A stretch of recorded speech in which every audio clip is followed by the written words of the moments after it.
seen things people wouldn't believe. Hey, what's up, guys? This is Brian at Whisper Status 74. Welcome to the community. Welcome to the channel. Today will be a tech therapy video.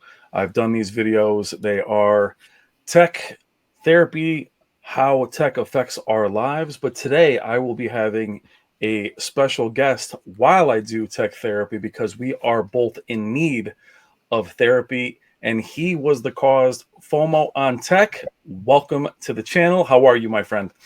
Hey, man, I am so glad to be on your tech therapy video. And I just love how this came about because I called you first thing in the morning after last night's live stream. Dude, I need tech therapy. And if I need tech therapy, I could only imagine what your viewers are needing after what we saw last night.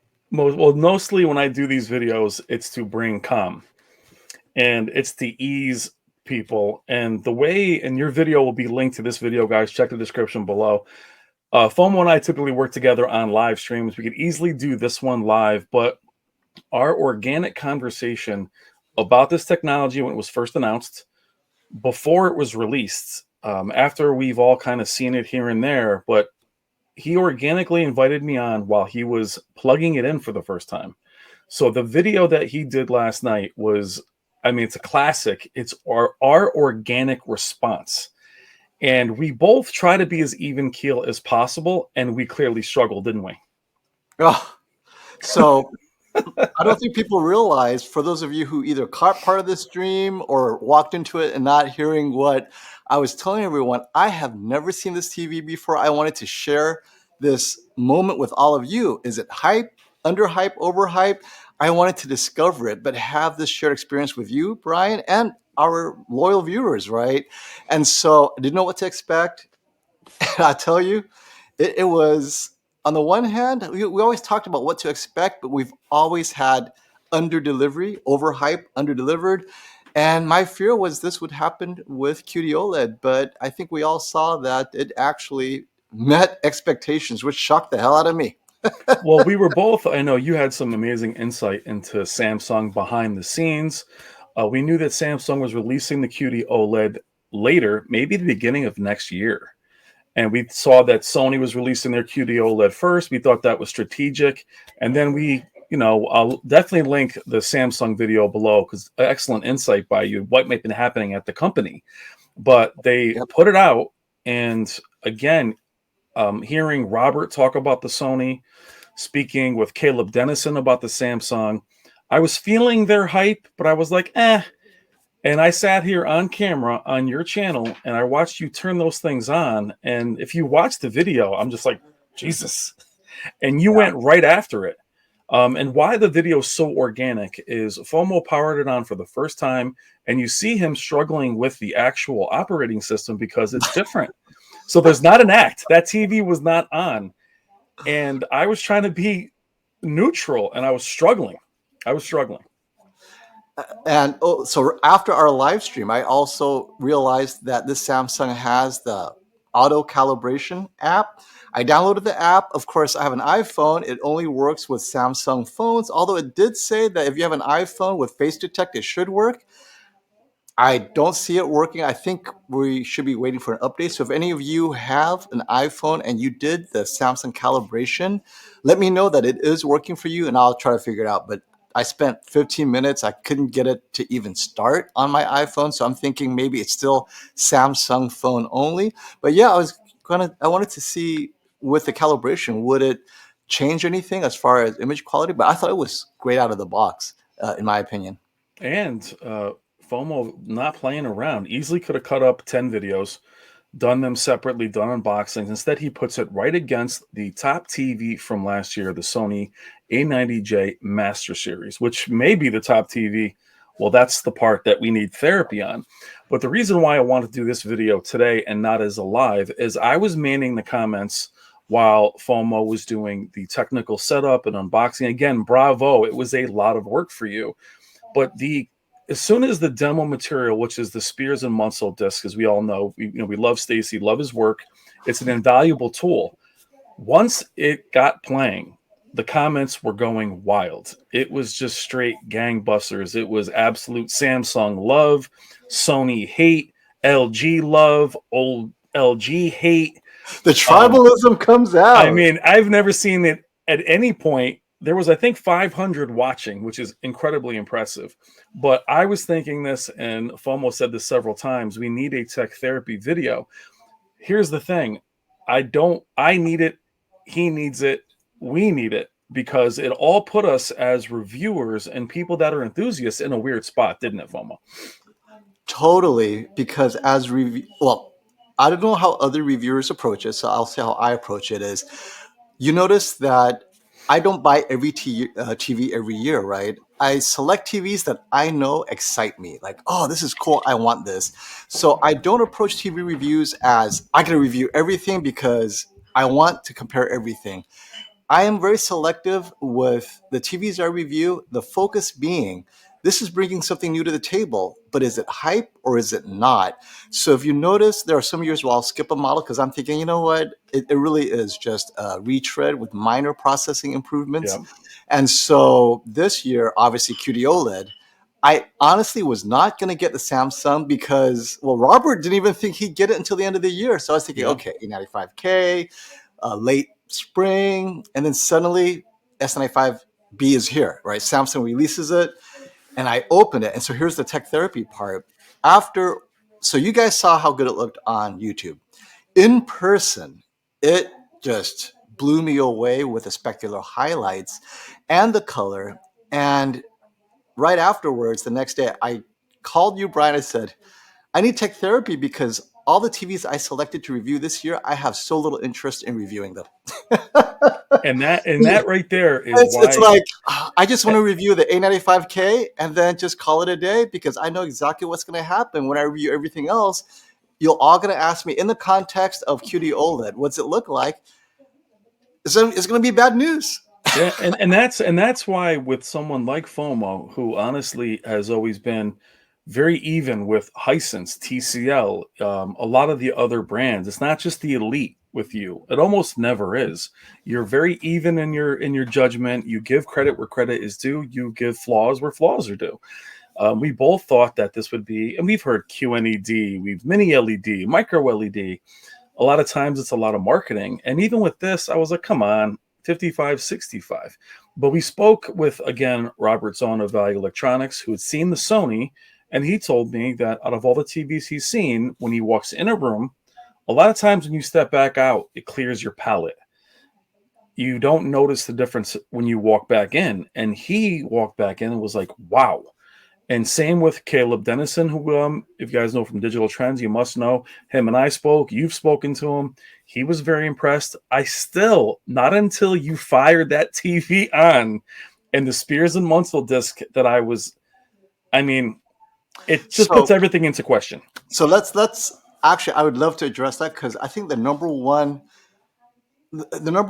issue that people had with these early reviews of the Qd-Oled at CES was it was in a Samsung controlled environment. Even though there were competing OLEDs there, it was all in vivid mode, blah, blah, blah. Okay. Samsung did not have to do that, honestly. All they had to do was choose the right content. And it's obvious to me that Samsung does not review TVs for a living. Yeah, the So content was the they same. wanted to overdo it to make sure you see the point. Had they brought me in, you, anyone, we Yeah. would have chosen 3 or 4 scenes. I go, look, put them in accurate mode, throw in these scenes, and it'll be obvious. So they didn't have, by doing that, it kind of made it feel like they're trying to stack the deck, but they didn't have to do that. They really didn't. It's sometimes it's not obvious, and we say this all the time. Hey, the A80J, the A90J, 80% of the time they look the same, or the Yep. C2, G2, right? In SDR, they all look the same. Why? Because it's Rec 709. All TVs can handle Rec 709.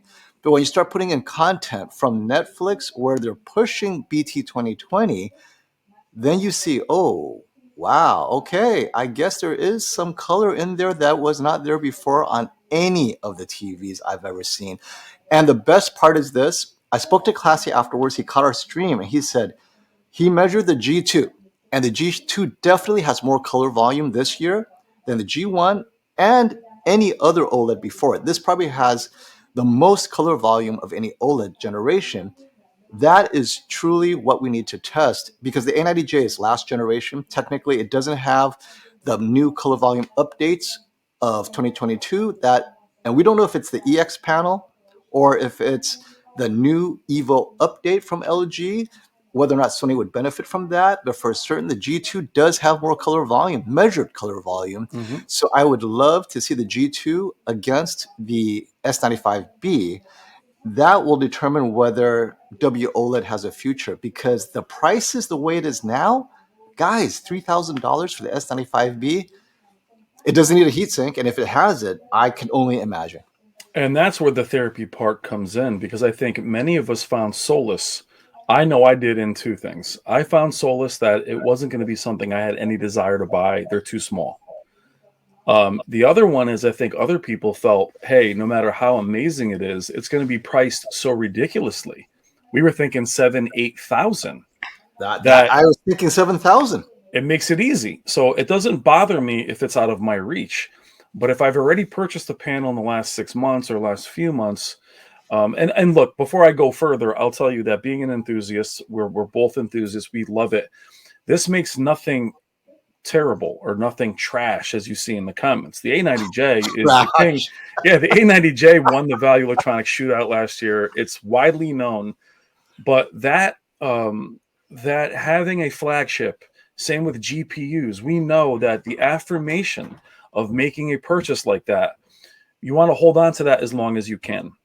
When something like the G2 comes out, that might be close, it might surpass it, but it might not. We don't know. It still leaves that room. When something like this drops, though, it hurts. Now, let me take this to another level, because I think there's some. We're just making it worse, by the way. I know. Let's make it worse. I am in the same boat as all of you, because let me take this to a similar space. Lots of FOMO, right? Car buying. But unlike TVs, where people could actually buy a new TV every 2 years, somewhat, right? I mean, that is still approachable. You don't buy cars every year, every 2 years. You would drive it until the lease is up, or you need it to be replaced, which is often at least 5 years, if not more. So here I am. I ordered this amazing Volvo C40. I love it. It's great. I'm in love with this car, right? 0 to 60 is phenomenal. I'm blasting off the line. And then my wife gets the Kia EV6 for about the same price, right? I'm like, this car is, it is better in many ways that count. It charges faster. It has a longer range. And its acceleration is close enough that it's not like, oh, the Volvo is so much faster. And so now I'm thinking, maybe I should just trade in the C40 for the Kia EV6 GT. I'm thinking, wait, I got to stop this. This is not a TV. Yeah, but no. Every time my wife drives by the EV6, I'm thinking, I should have waited an extra month and got that car. Yeah. Because that car is about, maybe $1,000 or $2,000, $3,000 less. Yeah. But you could tell it's a generation ahead. You could tell Volvo used last generation technology to even get the 200-mile range it has. This EV6 has almost 300 miles of range, and it's almost as fast, and it's larger. And I'm like, okay, hold on to this car for 4 years. When you upgrade, give it to the daughter or whatever, and then you'll get, and I know exactly what you guys feel, because you just bought this amazing TV that you spent all year researching, right, Brian? Yeah. Well, how many live streams? Sometimes more. Right. David Wieland, he was G2. Yeah. I doubt that he can get a G2 after watching this video now. So what you I spoke to Classy, and Classy's like, this is a legit gaming TV as well. If it's anything like the Alienware, the Samsung's going to nail it in gaming. No differently than the G2, because all it needs is VRR, 4K 120, which it has in spades, HDR, all that stuff. Yeah. But it only comes up to 65-inch. David Wieland, I know you're watching. Would you be able to get a 77 knowing that the 65 is there? And if you waited maybe a year, 18 months, you'll have a 77-inch Qd-Oled for a similar price. That kills me, knowing that's out there. Well, not only that, but the one thing that LG will always trump Samsung on is pixel response. And also the fact that even though Samsung has great gaming features, the disabling of local dimming, well, that's gone now. Yep. So now you have, again, now you have the tough thing of, like you said, waiting another month. While we've been talking about last year's inventory disappearing quickly, it's that stock market thing. Do I buy last year's? A lot of Mm-hmm. times the A80 to the A80K is not that big a difference. And the C1 to the C2, the C9, the CX, you have new technologies coming out. You don't want to be a first generator all the time, but it creates that the FOMO and buyer's remorse at the same time. You know, Brian, this brings up a great question because we were talking about gaming. It just hit me. I don't remember, did Robert Zone say whether the A95K has 4 HDMI 2.1 high bandwidth ports, or is it 2? I'm not sure. I'll have to actually. I think I have the PDF here, Right. but And the only reason I ask is that is a great reason not to get the A95K and get the G2 if you're a serious gamer. But if the A95K has 4, then the decision is more difficult for those who are willing to pay the $4,000. But let's take the A95K out because $4,000 is very expensive relative to the the S95B, which is $3,000 at launch. It has 4 gaming ports. I checked. That makes it a definite gaming alternative to the G2. And we know Samsung is very focused on latency, just of like course. LG is. They Well, make gaming monitors. They are right in there with LG. well, I think for those that didn't see the video, if we go back a bit, I know we're 16 minutes and this is going to be a longer video, but these tech therapy ones are the way we're speaking now is the way we've spoken on the phone. Now, for me, I knew I was out of it because the TV behind me is 83 inches. I'm so glad they don't make them larger because I would be in a tough spot because I really don't want to buy a first generation panel. I want them to iron things out. But the FOMO aspect of it, oh my God, I do need that color. You're going against a calibrated A90J. Mm-hmm. And in the comparisons that you were showing, the Qd-Oled looked like a perfect LED. It looked like the LED of our dreams. It was that much brighter. It was Mm-hmm. still detailed. It had more color. The specular highlights were, and I'm going to have pictures as I edit this coming up from your video. The cityscape. Tell me your findings, FOMO, when you were going through it, because I saw it was obvious on the stream. Which let's Yeah. get that out of the way. But you're standing next to it, and the TVs, by the way, are right behind you. But tell me a little bit about the differences you saw that got you very excited, and you were actually pretty shocked. Definitely in the Spears and Munsell, in the cityscape where it's Los Angeles night line, right? The skyline, it's that scene where you're on top looking down on the buildings. And you see the hilly pads of these various buildings. And there's one in the center that's super bright. Actually, you know what? Do it right here because I think we're almost there. But it was just so obvious that, and I know. And even that scene you had there, FOMO, with that porcupine yellow flower. Right. It was, and even the pen one. Yep. So even the pen one, and you never say this about OLEDs are the ones that look 3-dimensional. Yep. A lot of the because brilliant idea too is you ran it in slow motion. The pen looked like it was 3-dimensional. And right there where the top of the helipad is, not only is that building with the white stripes on top brighter on the Samsung, it still preserves all the detail. Normally they clip and wash out some of those windows. It's not. It has the same number as the Sony, and the red dots on top where the helicopter would land, it is clearly brighter on the Samsung. And then above that, the next building behind it where it says Aeon, it's very deep in color, red, orange, yellow. Whereas on the Sony, definitely washed out. That's color volume, it's not calibration or anything like that. It's just better color volume. And normally, if it wasn't for this head-to-head, I wouldn't notice, right? The thing is, I cannot unsee that. So for me, it's a curse. Now, if you guys picked up the Sony and you had an LCD TV, you'd be like, oh, this OLED's amazing. And I was talking to you about this, Brian. Sometimes my fear is I do a disservice to the community because they don't have to see it head to head. What is it? What you don't know, Warren. you better. yeah. Better not to know but then it hurts my feelings knowing that they paid $3,000 for any of these, right? Maybe the Yeah, G2, it of doesn't course. matter. And I know that out there is a similarly priced TV with next gen technology that solves a lot of their problems. I did not see dimming on this. There is dimming on the A90J, but even with heat sinks, all OLEDs dim. This S95B without the heatsink, it is able to hold onto that brightness for larger windows far longer than any OLED. So this is one where I would recommend as a sporting TV. Just Yeah, done. Hockey, blast it all day long. You're yeah, not going to see dimming. It is that fitting right now. And I talked to you about this. We haven't seen this TV last 2 years, 3 or 4 or 5 years. That is a different question because the warranty on this TV is typical of Samsung, right? A yeah, year, labor, yeah, and whatever. Whereas you get the LG, you have a proven technology, you got 5-year panel replacement warranty, yeah. including whatever you could think of, burn-in, whatever.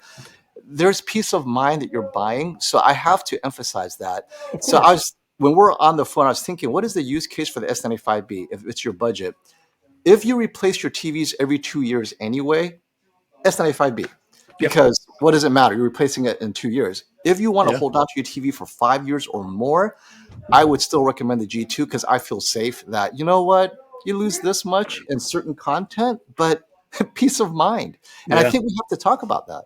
yeah. And while that image was blurry that you were showing us, it's the context of, again, brand loyalty. I'll tell you, I don't have any. It doesn't matter. Every year, this LG, I love it. It's amazing. Something beats it. So there is no Sony fan, LG fan, Samsung fan. I've always been apprehensive with Samsung simply because of their quality control. But this panel here, now, even though I struggle with their quality control, I'm still open every year to whatever comes out every year. Mhm. And to see that the screen uniformity is great, that's the biggest concern. But the fear of missing out, the buyer's remorse, you and I are both very mindful of that and mindful of not hurting anyone's feelings. That's not what we're talking about. We recommend different panels. We like to, with specificity, say, hey, you're safe buying the A90J, which you are. You're safe buying all these. But when we're talking about the Qd-Oled comes out early, we have no expectations. And now we have the X95, we have all these other TVs coming out, the 900, the 900B, the 800B. And for somebody like you that tempers their expectations and their excitement to lose a little bit of that spark, like the fight is over before it starts, that's honesty. And that's not hyping something because it actually doesn't help you at all, FOMO, making content if you can't get hyped about other things. And this takes me to my current struggle because we always recommend going larger before you go quality if the quality is close. Yep. And my objective has always been to get the 97-inch LG G2, but seeing what true color volume can provide in terms of wide color gamut, I'm tempted to skip the 97-inch OLED, not for the Qd-Oled, but rather I'm talking to Robert Zone about the laser TV projectors, which Yeah. do deliver the same wide color gamut as a Qd-Oled. No one's ever compared a laser projector properly calibrated from the top end models, right? Sony, JVC, whatever, and yeah, they're 15,000 and 25,000. But ultimately, is the color volume of that laser TV a match for this Qd-Oled? Now that we have the Qd-Oleds this year, I am going to do head to head with these $15,000 laser projectors to see, wait, if I can get 120 inches, because you could, however big you want it, right? You're Yeah. not fixed to any one size. At 120 inches, this kind of color volume, I don't need that additional peak brightness because I'm in a light controlled room. But that now I got both worlds. I got the size, Yeah. I got the color.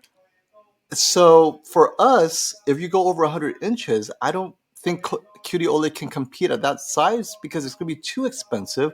Yeah. Laser TV is dropping in price, giving you the same level, unless you don't want a screen. But it'll be very interesting as we compare that later in the year as well. Well, we also talked about when 8K first arrived, most of us were more concerned with wider color gamut in the Yes. form of 12-bit. We wanted that more than brighter, brighter, brighter, brighter. So Qd-Oled, point of fact, not only delivered the brighter, but brought in the wider color gamut. And again, listening to your description, Caleb's description, Robert's description, when you start hearing more color that's in the content already, now you start feeling like you're missing what's on screen. Yeah. Versus high peak brightness, which is there once in a while, an explosion. You're talking about the real HDR, the color. So you bring up a really good point about what do you notice with these improvements? Because let's say I have a TV, it can hit 10,000 peak brightness, right? I will never see that. Yep. Oh, did I just lose my video? Yep. Your video just went. Your battery Oh, died. no, even worse. It overheated. Oh my God. What the heck? Oh, well, you know what? I'm going to have to. What is this? What's happening here? I've been overworking my Sony A7 IV. Just so you guys know, it's on streaming, and Yeah. I don't know why, but Yeah. They typically don't die, but they so we'll don't. keep talking while you figure that out. But for Yeah. So me, go ahead. what I was saying is, for many of you, um, some of the features you'll be lucky to hit at 1% of the time, but some features you will see 80% of the time, and that's what I normally kind of focus on. Is, for example, if the TV has color, you're going to see that 100% of the time, color or black and white. How much more color? When we heard that BT 2020 will be a thing with these TVs, the first thing Classy said to me is, a lot of us calibrators have been talking, and the source content may not even reach that high. So what does it matter? And I said, I don't know. We don't know what the source content is until we tested it. Yes, they proved to me that it's in at least the Spears and Munsell. Now, they purposely added wide color gamut. Okay, let's take that out. I saw it in The Greatest Showman. And that movie's Yeah. what, 3-4 years old? Yeah. Um, Well, and that's that blew also my mind away. well, and that's also the subtlety of actual content. You're not talking about space scenes or explosions or Right. Gemini Man. You're talking about a drama, a romantic comedy, a show. Mm-hmm. So, meaning all content. The therapy aspect of it, as we're getting in about 27 minutes in, is one, to provide calm, to also say, look, the TVs you have, they're amazing. This is a new technology. But watching that comments in your stream cannibalize each other more than I've ever seen. I don't have an answer other than to be as objective as possible. I always believe you should be as content as possible, love what you love, enjoy what you have right now. The fear of missing out aspect is you losing the moment because this is so exciting. The reason we're doing this together is both of us are being yanked out of the moment. Now I cannot wait to see the Samsung. I cannot wait to see the Sony. I can't wait. I'm not afraid of it though, if that makes sense. I think the difference between, me, you, FOMO, and the rest of the content creators is we are switching our panels out more than our friends in the chat. Yeah. So it's easier for me to remain calm, where many of you are keeping these panels for many, many years. So this therapy is really more to sympathize with that struggle. And we don't want to unfairly pound our chests about what we're seeing, but to accurately report what we're seeing. This is what I tell a lot of my viewers who call, who ask, say, hey, I hear this is coming out. I really need a TV now. I can't wait. Am I going to regret it? And my response is, will you replace the TV in 5 years? And they said, yes. I go, then in 5 years, where will we be? You have to think of it that way. Get the TV you could afford now. Best decision you have. The minute you get it, now say to yourself, no matter how bad this TV is, in 5 years, I will be able to truly upgrade, whether it's size, whether it's technology. So all of you who got the A90J last year, right? Hold on to it. In 5 years, where are we going to be with QLED, the real QNED, Qd-Oled, right? We don't, RGB OLEDs coming out next year. Yeah. Maybe it'll be 97 inches and you could afford an OLED at 97 inches. Where will we be? Look forward to that 5, 6, 7 year replacement cycle. Because Yep. once you buy it, you're back on the site. You're back in the game. You can start doing the research again. Well, and also I think to your point is if you're able to be objective, You can control the FOMO. You can control the fear. Now, the fear of missing out is I'm missing out. The fear of what's coming is what's crippling people. Right away, while we were oohing and eyeing, all I could see in the chat was, well, that's not that big a deal. I can't see it. I don't care. And I was like, don't deny it. Be objective. And then that way you can enjoy what you have now. And like me, FOMO, and the other guys, is sit back as a fan and watch it evolve. Those of you that are on the bench looking to purchase, that's what's going to be very dicey for you guys. The Samsung lacks a heatsink. It lacks Dolby Vision. The Sony will be more expensive. It will be a Master Series. It will have Dolby Vision and a heatsink. But now you have all these to choose from. I would never recommend going from a larger panel if you have it already down. It's everything in your house looks different when you shrink them down, but I think it's a very interesting dynamic that many people are in right now. Can you hear the fan? I'm cooling my camera. I don't know if the fan's affecting the microphone. No, you're good. Is that the only camera you have? I have 3 Sony cameras, 2 A7 IVs, 1 Alpha 1, and I'm just a power user. I don't know. I mean, you gotta grab that webcam off your computer. I know, right? Switch to that. I just break out the MacBook Pro. That thing's overheat. But so what a lot of us are always saying, because, okay, when you make a one-time purchase, like a Rolex watch, let's just talk about that. That's something, you're going to keep for the next generation. Yeah. You don't feel like, it's going to be outdated, right?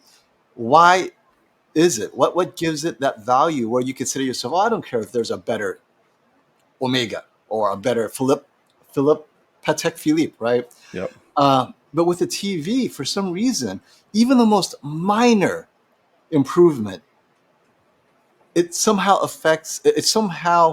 denigrates your decision. Like, I missed that. I didn't know it couldn't, like, let's say Samsung. I didn't know it couldn't pass Dolby Vision.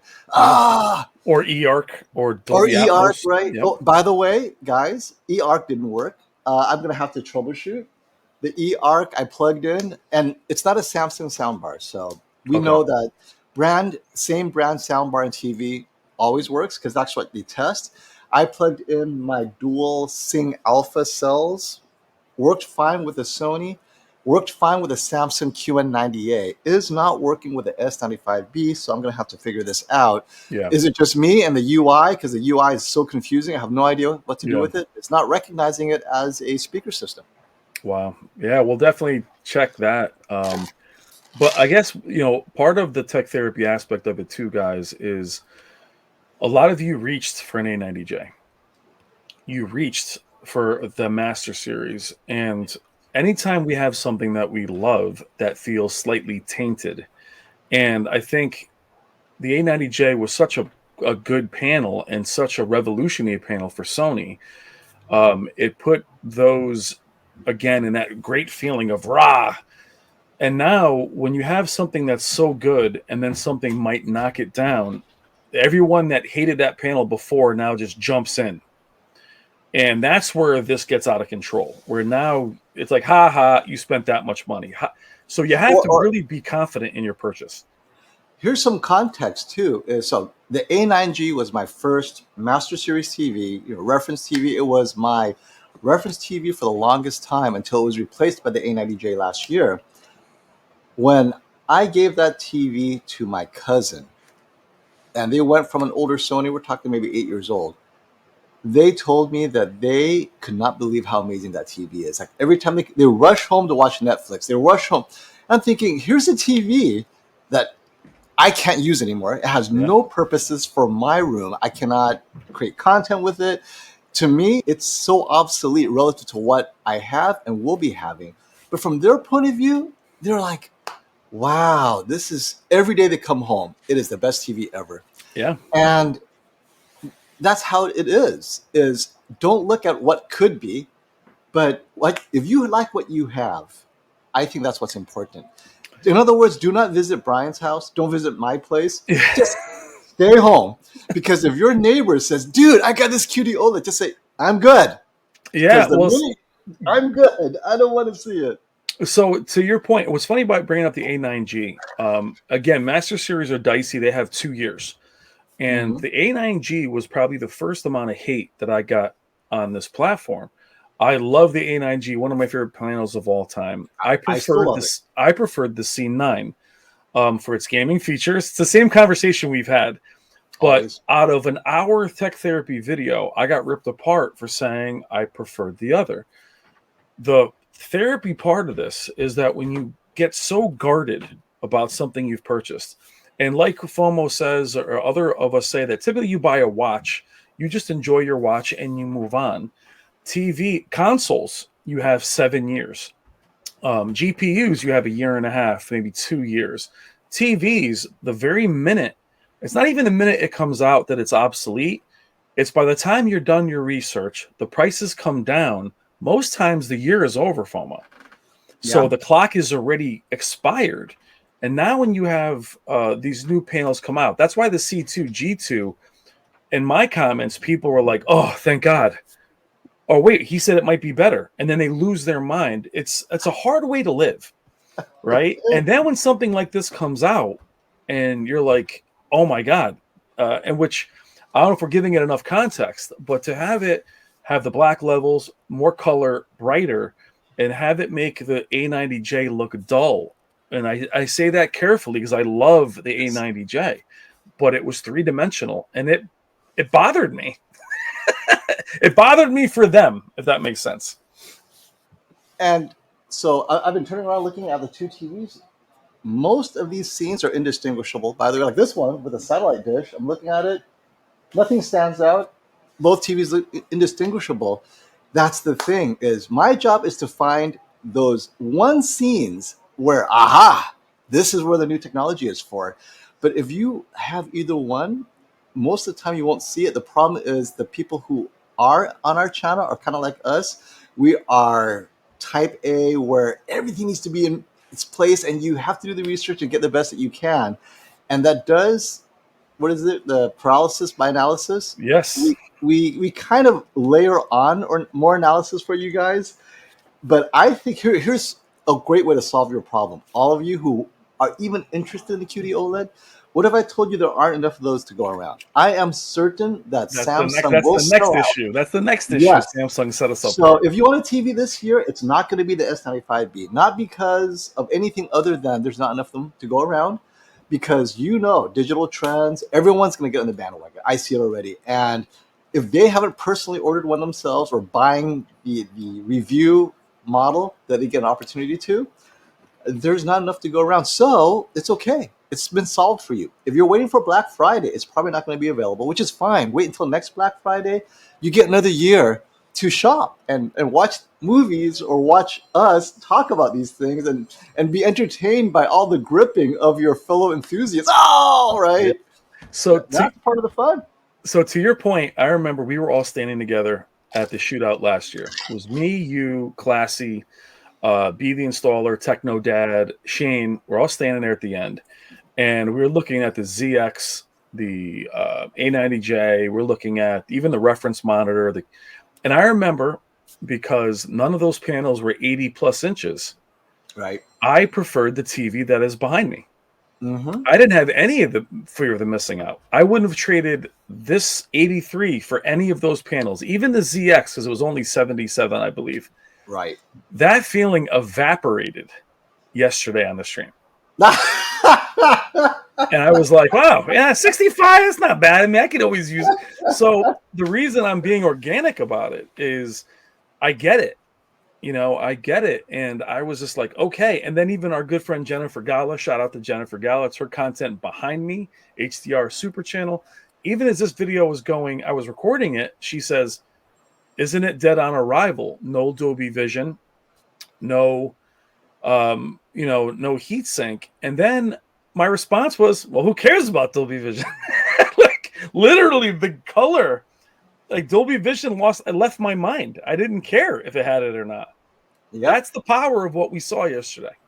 Yep, that's exactly right. So you bring such a great point about Dolby Vision processing HDR10 without Dolby Vision, and I'm going to talk about Netflix specifically. So in the scenes where I showed you guys in the stream, where on Netflix, it was obvious that the Sony was clipping the HDR10 content or just not presenting the color. And I proffered that with Dolby Vision, it would probably look better on the Sony because the Sony would then have a whole different color grade to play with. Well, the Samsung looked good without Yeah. Dolby Vision. So that is a moot point for Samsung owners or prospective owners where, but it doesn't have Dolby Vision.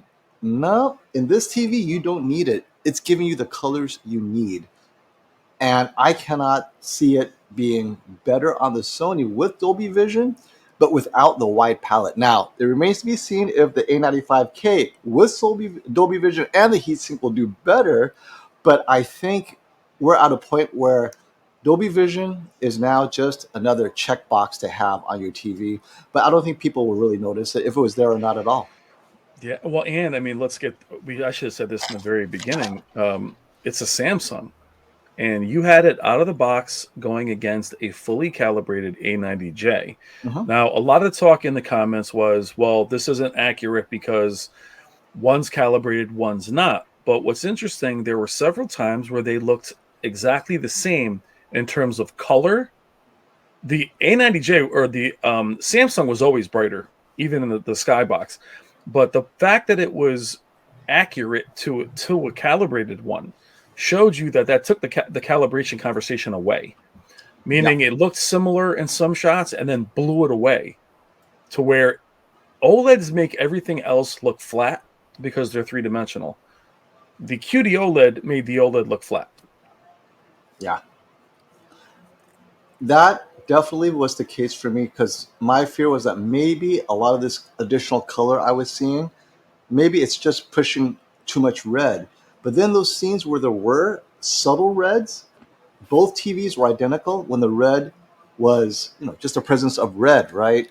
So for me, that's evidence that this TV is very close to accurate because if you're pushing red, it'll be pushed in all scenes where there are reds. But, we're talking skin tones, Yeah, jacket clothes, makeup, everything. makeup, everything, and Cars. overall, color to color. I thought that the color profile of the Samsung in their movie mode, this was very good. This definitely was Samsung trying to be color accurate, but that's for color. EOTF curve is a brightness curve. It's possible they're pushing some of that, and so we'll have to double check that later when we have a calibrator in. But for sure, the colors weren't that off. Not in the way that I've seen before with Samsung, Hisense for sure, and TCL. You see magenta, you see all this craziness. But the one thing I have to say is in those white snow scenes with the Qd-Oled there, then I noticed a pink tint. I did not notice a pink tint before. Pink tint on So the A90J. on the A90J, right? And this Yes, is okay. not just the A90J, all WOLEDs, LG G2, LG G1, right? Mhm. Sony A9G, they all have this pink tint because it's the nature of the WOLED technology. That's just what it is. You cannot calibrate it out, but it's very subtle. Some people are sensitive to it, some people aren't. I'm not, so I didn't I'm notice not it. either.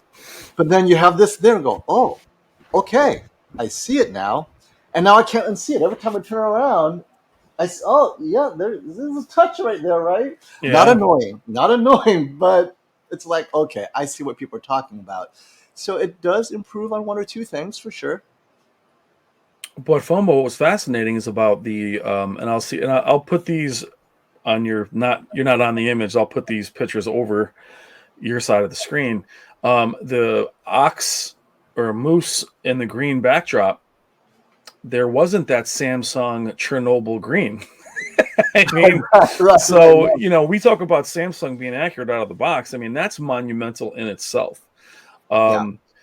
But are you also? I should have mentioned this earlier. Are you also seeing the build quality? Because obviously the Master Series Sony's going to have better build quality. Okay. It's got I'll tell you right now. I'm very okay. So now that I had a time to look closely, the build quality of the QN90A, the QN90B, likely the QN better build quality when it comes to things like the stand.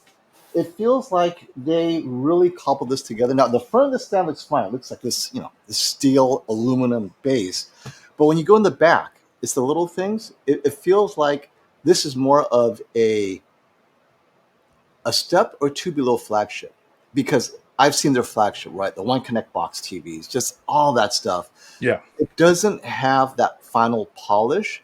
And I know why. I think this was very much last minute packaging for them, and they Yeah. wanted to cut costs. They were saying, look, if we were to sell this out of budget, where do we have to cut? So they cut all they could from the cosmetics. They cut everything else as much as they could just to get you that screen display at the $3,000 price point. Totally worth it, by the way. Yeah, no Many doubt. yeah, many of you expect 3000 to be this amazing flagship looking TV. If you want that, get the frame. The frame will look better as Yeah. far as cosmetics, or the Q90B or the Q900, right, or 800 even. This does not have any of that. The last 1% is what I call it. It's like you pay an extra 15% for 1% cosmetics. Yeah. Because if you guys are Mercedes fans, right? You buy a Mercedes, and then for another 20,000, you get the special leather. 20 grand Yeah, for yeah. leather. Or you get the Mercedes light that shoots on the Right. ground. But I want you to get stay a there. keychain for $1,000, right? Stay there for me for a second, FOMO, with the $3,000, because Right. now for someone that does do a lot of Hisense reviews, TCL reviews, this panel, 65 inches, is still the sweet spot for Mhm. most people. This is going to shake up your recommendations for a TV that may not be available. It may not be available, and I cannot stand behind its durability. It does not have a history. So Yeah. everyone who is considering, I'm going to have to reemphasize, if you're planning to buy a new TV every 3 years, wholeheartedly, because I don't feel bad if you're stuck with a dud for another Yeah, 18 months, of right? course. Because you could afford it, you know it. But if this is your 5 year, 6, 7 year TV, I would still recommend the A90J, the G2.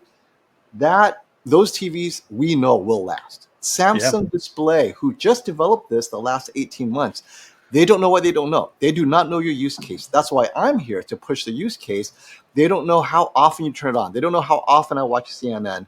And if things start to fall apart 12 months from now, we'll know. But I don't want you guys to be the one trying to figure that out. So it's a Yeah. good thing that there's maybe not too much inventory.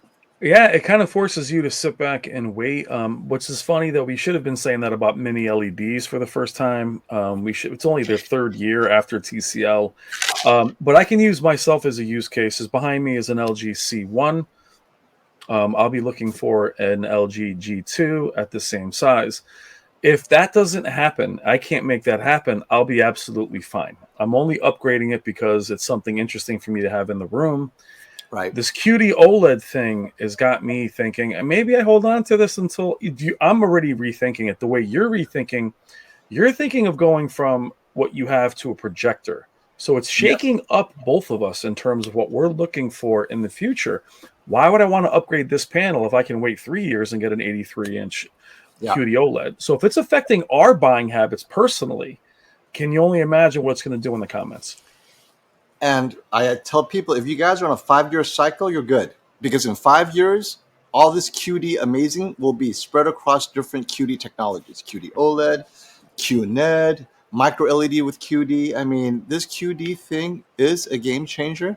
And 5 years, guys, buy TV now, in 5 years, upgrade to your heart's content. And it's bigger and it's less expensive. Yeah. You don't have to rush to be the first. So we're coming up on about 50 minutes. Now, this is a video. I'm not sure we've helped anyone, but what I want from you in the last couple of minutes, my friend, is you just alluded to a little bit of the buyer's advice. Who are you speaking to in a sense where people that have already bought, let's just say the A90J crew, they've already purchased, those waiting to purchase, and those not purchasing? You've already covered the group that's not buying for a while. Those that have a TV right now, where are you with your opinion on somebody who has a pretty new display? The A90J is a very good TV. And if I turned off the TV on the bottom, which is the Samsung, the A90J continues to be a great TV on its own. And this image right here with the owl, indistinguishable. Can't say the We one. can't see you, by the way. Oh, We still is can't the see owl? you. Yeah, the owl part of the spears and muscle, but I got you. Yeah. Okay. So the images like this, identical. And so that's the thing is, don't feel FOMO for maybe 5% of what you're missing in totality.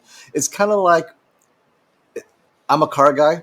If you're getting a Porsche, you could always upgrade to the GTS, to the turbo, because you go to 0 to 60 in that one situation where you need that extra half second speed. How often does that happen, right? Yeah. But knowing that it's there and you don't have it is what kills you.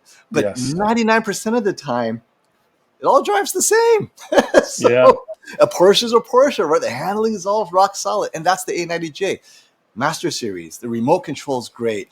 And I prefer the UI on Android over this. Oh, I don't. Tizen. Yeah. I got used to it, but it's still clunky. It's an extra 3 clicks that does not have to be there. And they didn't have to do it, but I heard they did it to add more advertising space. You guys got Google TV. You guys got Android on it. That's preferable. And Yeah. what we always talk about is quality of life. The Sony, I think right now, the A90J overall, the quality of life, it's durable. It's got the heat sink. It's going to last and last. You have no thoughts about anything going wrong with it. I think it's a great buy if you already bought it. Now, if you haven't bought it and they're same price A90J and S95B, if you're holding on for 5 years or more, why would I recommend the S95B if I've already said anything could happen in the next 12 months, right? Yeah. I still recommend the A90J. Well, I feel like a fighter who's just commenting, and I don't want to get into the ring. So we're gonna close up the video now. But I would say that don't feel any pain if you have an A90J. You've just bought it. You still have one of the best panels that money can buy. Be objective. Try not to have too much, buyer's remorse. These are amazing times we're in. The technology is changing rapidly. More so, we didn't expect big jumps this year. We had big jumps last year. I would say just try to be as present as you can. Be as objective. When you get very salty and very defensive, you're only causing yourself pain. And you can only deny things so much. If you're a Sony fan, even if you have an A90J, what are you rooting for the Sony Qd-Oled for? You shouldn't root for that one either. But I think it's a fascinating thing. But I guess this turned more into a discussion on what we saw. But I would say, be as open-minded as possible. Try to be as present. Enjoy the panels you have. I'm still enjoying my TV every minute, but I just keep an open mind. Any closing shots for you, Fomo, before we get on out of here? Absolutely. What you just said about enjoying what you have. How many people do we know who are still enjoying their plasma TV, not yet ready to upgrade? Yeah. Guys, your A90J definitely is a great TV compared to anyone's plasma. Yeah, you have arguments. It has better motion, whatever, but that's the thing. You can hold on to that and enjoy it for the next 5 years before you upgrade. And then, wow, I'm so glad I waited. So I think that's a great approach. If you have one, if you plan to buy one, moving forward, just have that approach. When you upgrade again, wow. Well, and I'm going to close out with this because you brought up an amazing point. With all this new technology, and I'm glad you brought up plasma, when we were going from 1080p to 4K, the resolution gap was the big fear of missing out. Yeah. Then it was HDR, no HDR. There was Dolby Vision. There were very tangible things that you really clearly didn't have. This isn't that. It's a newer technology. It's got some strengths, color gamut. It's brighter, but my point is you're not missing out on things you already have. Unless they're side by side, your panel is as beautiful as it was yesterday. But when you don't have HDR, and you know what I'm saying, like not having those other features clearly made you feel like, damn, I'm really missing this.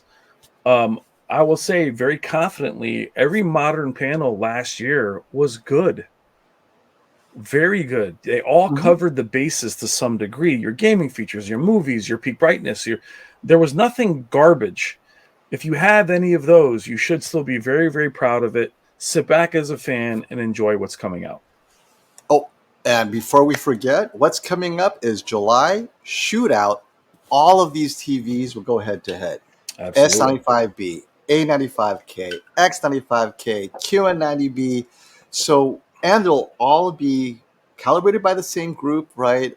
And we'll be choosing the right scenes. So this time, we are all going to really dive into the strengths of each TV, giving scenes so that each TV has a chance to shine. So that, and I agree with many of the criticisms, wait a minute, that scene is very specific to this TV. Of course, it killed it, What Yeah. about scenes specific to that TV? Well, we will have scenes specific to that TV as well. How well does the other TVs do when you give that TV its own strength? So it's going to be great. I'm very excited about this shootout because this is the first time we're going to revise the entire content that's being tested. And for example, if a TV is capable of 3,000 nits, let's say the Z9K, right? Yep. Just for the sake of argument, then we better bring out 4,000 nit content and see what other TVs can keep up to separate that, right? Absolutely. And So we're going to have 4K Fun. versus 4K, then 4K versus 8K. But the 8K panel will have the same content, but in 8K. Mm-hmm. So we'll have, yep. Because luminance is more noticeable than resolution, I'm pushing for 1,000 nit versus 10,000 nit. Yeah. Because that is what you're going to notice. Yeah, Does the 10,000 nit make a difference? Yeah, don't play to the strengths of one or the other. That's the real even playing field. Yep. But Fomo on Tech, my good friend, thank you so much for taking the time today. You guys know who he is. Please like and subscribe. The link below to his channel. He's the biggest guy around, so you know who he is. He does amazing work, and he's a dear friend. Having him on was so important because watching his organic approach and how he was reacting to it is why I wanted to get his honest, not even review, but his excitement and the little bit of the regret we had and the concern for you guys. It shows you that it's not about reviews or about money or promotion. We felt this had to be done. We're almost at an hour. I will link Fomo's video from yesterday. And check out that video, check out this video, check out all the content we have coming. And we're going to see you next Friday at Value Electronics, my friend. And we will be doing little mini shootouts there. Yes. And before you leave, I forgot, I should thank you. You stayed up with me for 2 hours. Yeah. Well, I had 5-hour live stream the day before. Managing 400 people with lots of excitement, and they were already gripping. And one guy wanted to throw his TV out the window. What did he say? I'm watching this on the A90J. I'm going to throw it out the window. Yeah, I was having, and the thing is, that's why I thought this video, not that I helped anybody or we helped anybody today. We may have made it worse. Was seeing that people were getting super triggered because they were watching it on the fly. But all right, Fomo, I will see you soon. What do you have coming out real quick in the next couple of days? Well, let's see. I'm flying to New York in a few days. I'll be covering the New York Auto Show, so I'm going to try to stream when I can so you guys can catch what's new, what's great. Awesome. And then you and I will be working towards a Friday live stream at Value Electronics with Robert. He's going to have some announcements that are unique, that are cool, maybe some deals. And we're going to do something similar. We're going to do some reviews live where Brian and I are like arguing, talking about what we see. And D-Nice might be there as well. And Robert, of course, will be there. It'll be all day. I'm going to try to run this one. Brian, if we have the strength, 5 or 6 hours, right? Oh, heck yeah. I do that by myself. On a live stream. We can have the energy. Well, man, we're going to hang out after. So, Fomo, thank you so very much, guys. Thank you for watching. Fomo, I really, really appreciate it, my friend. All right. Thanks, buddy. All right. Love you guys. Take care.